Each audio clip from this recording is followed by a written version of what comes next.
Mtazamaji wa Itemo TV, na hii ni Itemo TV. Kama ambavyo unafahamu, ni miaka 5 imepita baada ya madiwani kufanya poa kwenye kata zao.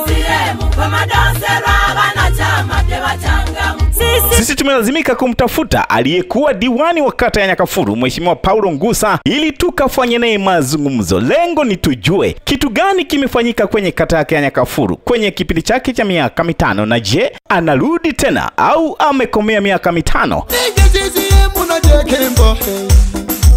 Lakini pia tutataka kujua kabla ya kuwa mwanachama wa Chama cha Mapinduzi alikuwa anafanya kazi gani hapo mwanzo. Kwa maswali haya na mengine mengi kibao, usikose kuungana na sisi Jumatano hapa Itemo TV kwenye kipindi cha maendeleo ya kata ya Nyakafuru.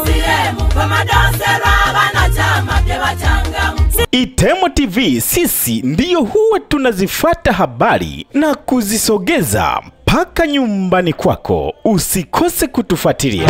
Hatujisumu, hatujinyongi.